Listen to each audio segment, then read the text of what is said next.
las personas vencen los miedos en la medida que los propósitos tienen un mayor valor.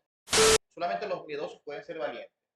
Entonces, hace que tu comportamiento dice mucho de lo que tú estás obviamente pensando. Es decir, la mala actitud se ve.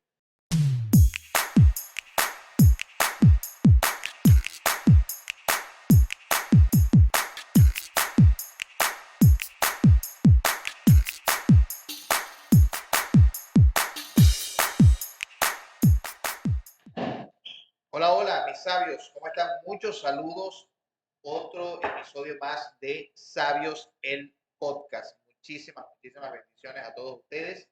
Y seguimos juntándonos con sabios para ser sabios. Muchas bendiciones. Hoy estamos con un personaje de la motivación, de la actitud, alguien que ha ayudado a crecer, entre entre otras partes, entre otras personas, a nuestro equipo Vino Tinto, nuestra Vino Tinto, permitió que pues cambiara muchísimo su forma de ver y de pensar.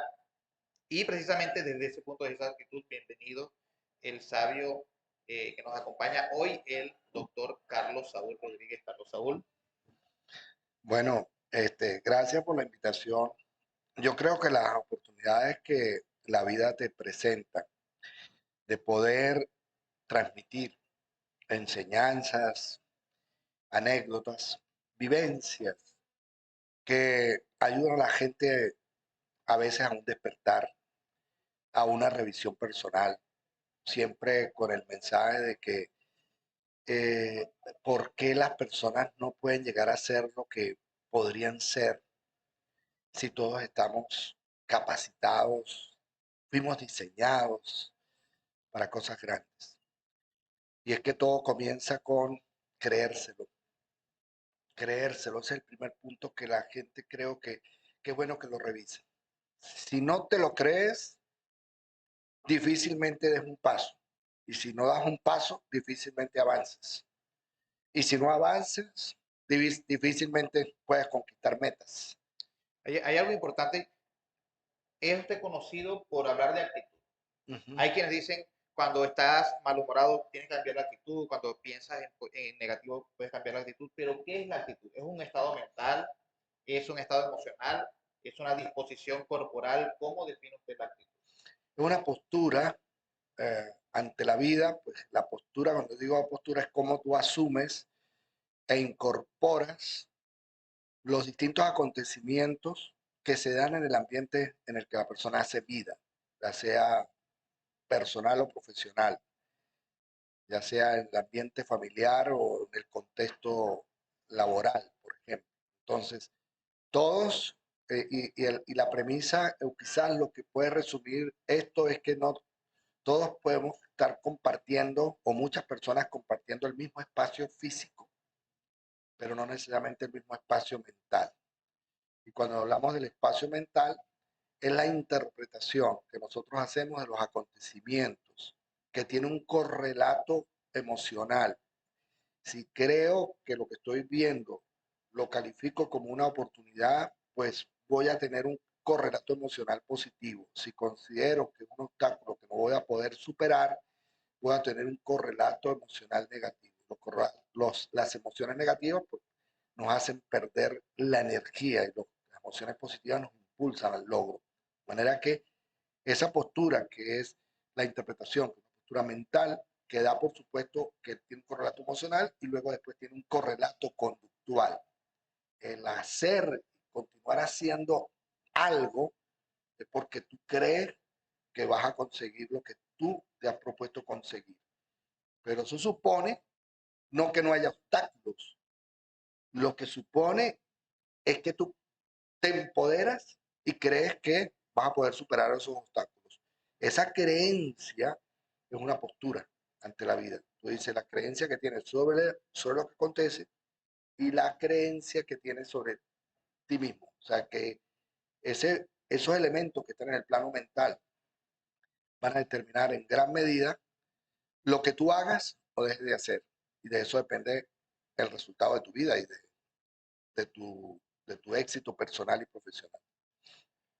Doctor Carlos Saúl, algo importante. Por ejemplo, para crear la autoconciencia, para revisarme, para saber qué me está pasando, dónde estoy, cómo me estoy comportando. ¿Qué pautas usted recomendaría o nos mostraría para darme cuenta, para reconocer mi propia actitud, si es buena, si es mala, si es la correcta? ¿Qué necesito?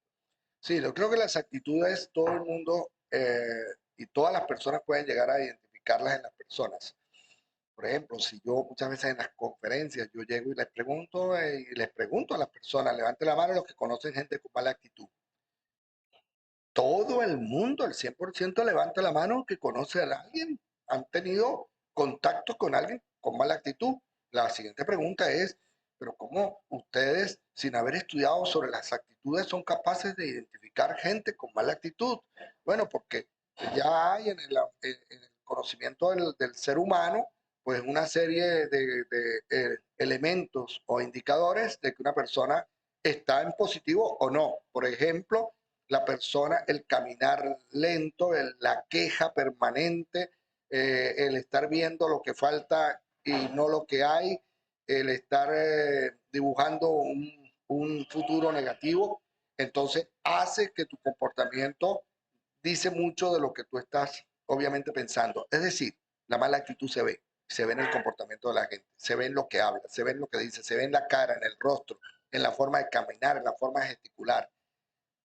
Cuando una persona está bien conectada con su vida, con su propósito, con la gente, eso se nota. Ok, doctor, ¿existe algo como el diseño de actitudes? ¿Existe una metodología? ¿Existe algo que me permita de alguna forma decir, bueno, con estas pautas yo puedo diseñar una actitud correcta hacia lo que yo quiero? ¿Existe eso? Bueno, existe, en realidad nuestro cerebro, podemos nosotros programar en nuestro cerebro ciertos comportamientos que generan patrones de comportamiento. Y eso está acompañado por el pensamiento, porque todo lo que pensamos nosotros se convierte de alguna manera en conducta. De manera que lo que hay que revisar en principio es la forma de pensar. Cambiando esa forma de pensar es que podemos cambiar nuestra forma de actuar. Todo el mundo sabe que cambiando la forma de actuar pues, obtendremos resultados totalmente distintos.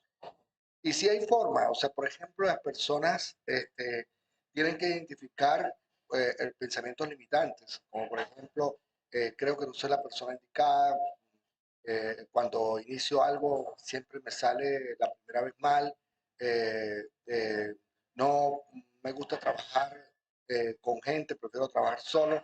Entonces, las personas tienen ya metido en su cerebro, en sus pensamientos, una estructura y eso hace que haya una respuesta favorable o desfavorable. Entonces, por ejemplo, una persona dice, cuando yo trabajo en equipo las cosas no me salen bien. Eso es un enunciado y ese enunciado seguramente va a traducirse en un resultado. Entonces, evita trabajar, esa persona va a evitar trabajar con gente, pero hay cosas que hay que hacerla con el equipo, hay que hacerla en compañía de otros.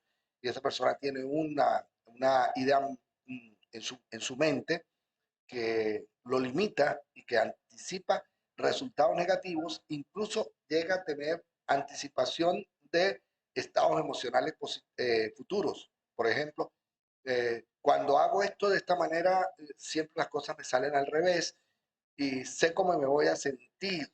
Por lo tanto, como sé que me voy a sentir y no me quiero sentir así, entonces mejor no lo hago. O sea, al final lo que tomas decisiones sobre comportamientos que estás anticipando que no necesariamente se vayan a dar, pero que tú crees que se van a dar, por lo tanto es suficiente esa creencia. De manera que el trabajo principalmente es sobre las creencias. Doctor, hay una frase que está en su libro que me gustaría que nos comentara sobre ella porque a mí me pareció curiosa, es una frase que está resaltada de este libro de No es cuestión de ley, es cuestión de actitud, que dice, la suerte es trabajo y el miedo no existe. Sí, yo recuerdo en una oportunidad, si mal no recuerdo, fue Michael Phelps, famoso nadador, representante de la selección de natación de los Estados Unidos, que ganó 8 medallas en Beijing. Un periodista le preguntaba qué papel jugaba la suerte en el éxito de un deportista. Y él le dijo a ese señor que era definitivamente clave, que la suerte era clave en su éxito y que gracias a la suerte que él tenía era que había logrado pues esos resultados tan extraordinarios. El, el periodista se quedó como pensativo, diciendo, yo pensé que tenía que ver con otro, con otra cosa, con el entrenamiento. Le dice, sí, sí, también el entrenamiento cuenta mucho. Es más, a mí me ha pasado que mientras más entreno, más suerte tengo. Y mientras más me esmero en el trabajo diario, de como en el entrenamiento, mientras más veces hago lo que hago, mientras más brazadas doy en la piscina, mientras más gimnasio hago, me he dado cuenta que más suerte tengo. Y entonces, claro, el periodista cayó en cuenta que lo que está diciendo es un tema de, de trabajo, es un tema de dedicación, ¿sí? Mire, les voy a poner un ejemplo que me sucedió a mí hace una semana, más o menos una semana. Fui a la automercado en Caracas y compré unos cubitos de una marca determinada y cuando fui a la caja me di cuenta que había un concurso de una marca que todos conocemos, Nor. Cubitos Nor decía 200, estaban rifando un mercado de $250. Y entonces yo tomé los cubitos de la otra marca que yo había comprado y fui a la Anaquel y busqué los de Nor para que me dieran los tickets. Y el señor que estaba en el otro lado me dice, ¿y tú crees que esto es verdad? Que es un montaje, eso al final nunca entregan nada. Esa era una creencia que él me quería meter en la cabeza a mí. Y yo le dije, no, yo creo que esta gente debe ser seria y este automercado, que es plaza donde yo estaba, debe ser. De todas maneras, igual. O sea, yo lo voy a hacer. Y yo metí 2 tickets que me dieron. Y se hizo eso después me explicaron, en 7 tiendas, o sea, 7 automercados, recogieron todos los tickets, los llevaron en Valle Arriba, en Caracas, sacaron 4 números para 4 mercados y el mío fue uno. Yo me gané un mercado de 250 que compré todos los productos que yo quisiera y después la diferencia la pagué yo, a un mercado donde yo hago mercado. Y la pregunta entonces es, ¿fue suerte? ¿Fue suerte? No, es observación. Primero, darme cuenta de que está alguien ahí. O sea, las personas que observan más tienen mayores posibilidades. Tú no puedes estar mirando en una sola dirección. Mira para los lados, mira para arriba. Sé curioso. Observa lo que hay. Pero también igualmente había esa propaganda o llámese esa publicidad. Estaba ahí y decía, gane un mercado de 250. Entonces viene y conectas con las creencias. Y tú llegas y dices, ¿será verdad o no será verdad?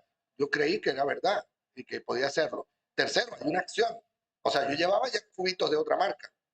Me regresé, fui y los cambié con la mejor actitud, creyendo, y los puse.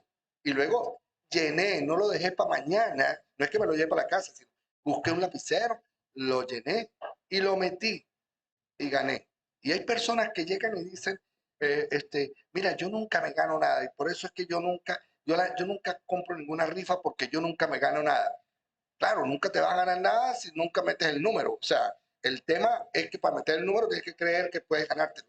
Pero las personas a veces tienen esas creencias limitantes. Entonces el tema por eso les decía, es trabajo en el sentido de acción. Las personas que observan más, actúan más, se atreven más, buscan más, pues tienen más posibilidades. Sencillo, el que mete más números tiene mayor chance. Un tema probabilístico, pero tenemos que cambiar nuestras creencias para que puedan justamente cambiar eso que llamamos suerte, que al final es un resultado, producto de tu cambio de pensamiento que te lleva a tener un cambio de actitud.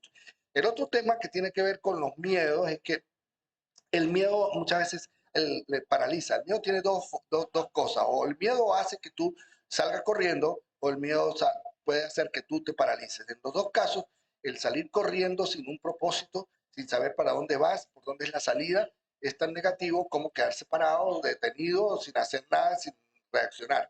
Es lo que sucede con el tema de la huida del país. O sea, yo no estoy en desacuerdo que la gente se vaya y busque nuevas oportunidades donde ellos creen que existen.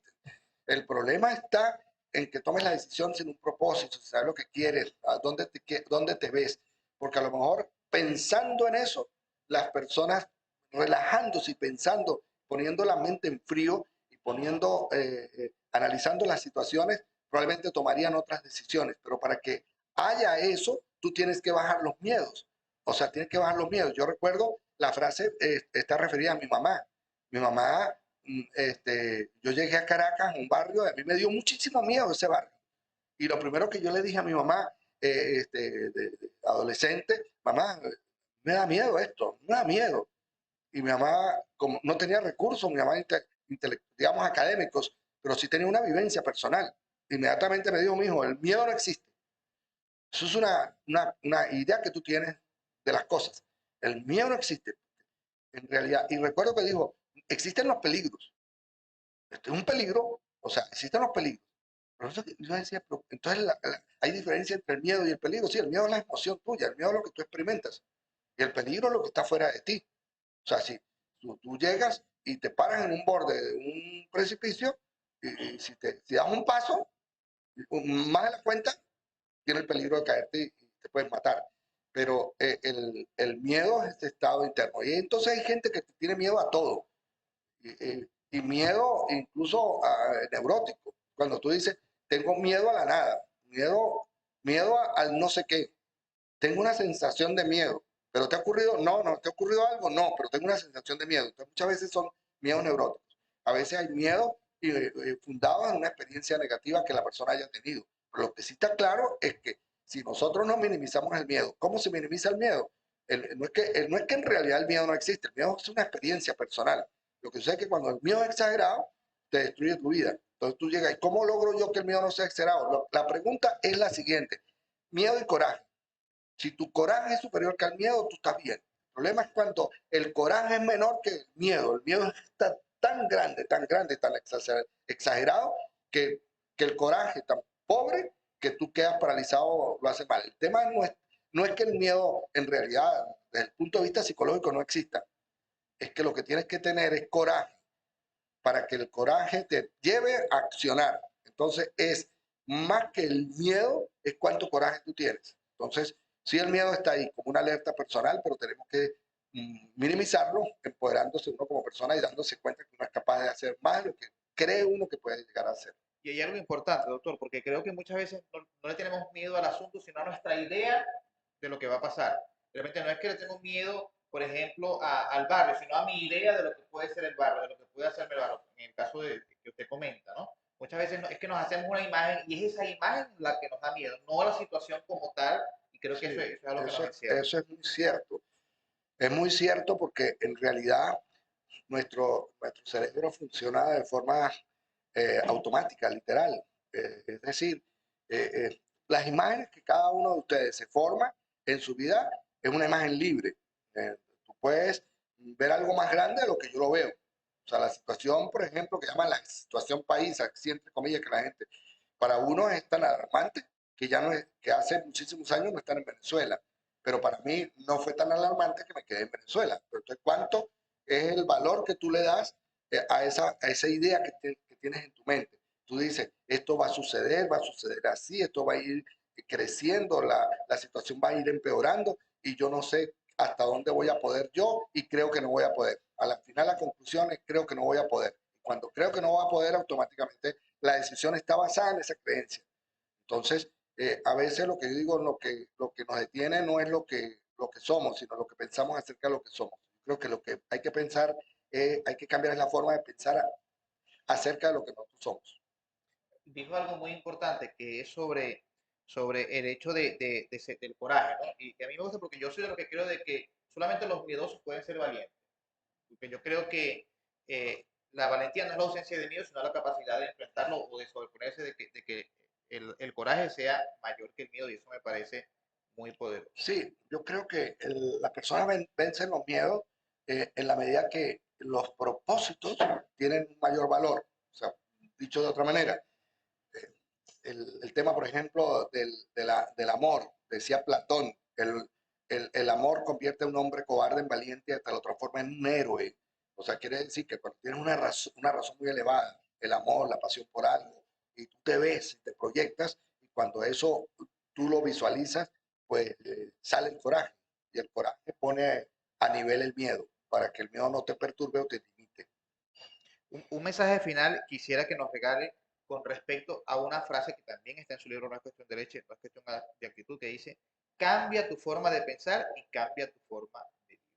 ¿Sí? ¿Qué reflexión Es nos deja con eso? una expresión bíblica y que también usan los estoicos, y es que hay cosas que realmente no podemos nosotros controlar, que son externas a nosotros, que lo que podemos controlar nosotros son nuestros pensamientos y nuestras emociones, el correlato emocional. Entonces, si yo no puedo cambiar la realidad externa, puedo cambiar la forma que yo de pensar acerca de esa realidad externa. No es restar la importancia a la realidad externa, es aumentar la importancia a mi empoderamiento personal. Fíjense que no es restar. No es que digo, no es que no hay problemas, es que yo tengo una fuerza superior al problema que estoy visualizando. Entonces, es enfócate principalmente en las capacidades que tú tienes, reafírmate como persona y tienes que al final concluir, soy una persona que estoy capacitada para enfrentar cualquier obstáculo. Entonces puedo al final llegar y decir, puedo lograrlo con, sin o a pesar de. Puedo lograrlo con las herramientas que tengo, sin algunas herramientas que debería tener, lo puedo lograr igual, o a pesar de las circunstancias, o a pesar de no contar con los recursos, yo voy a buscar la salida o la forma de llegar. Yo creo que eso es importante, con, sin o a pesar de. Hay que lograr lo que se quiere lograr. Buenísimo, buenísimo. De verdad que agradecido por este espacio de sabiduría aquí en otro episodio de Sabios, el podcast. Doctor Carlos Saúl, sus redes sociales para quienes quieran contactarlo. Sí, bueno, Instagram, Carlos Saúl R. Carlos Saúl R. Ahí tengo siempre información y creo que anécdotas y sobre todo las vivencias de la vida, la vivencia del día a día que nos enseña mucho. Un abrazo pues y para adelante seguimos en esta experiencia de transmitir sabiduría. Muchas gracias al doctor Carlos Saúl en este episodio de Sabios, el podcast. Nos miramos en el próximo episodio. Muchas bendiciones y que tengas el mejor día posible. Muchas bendiciones.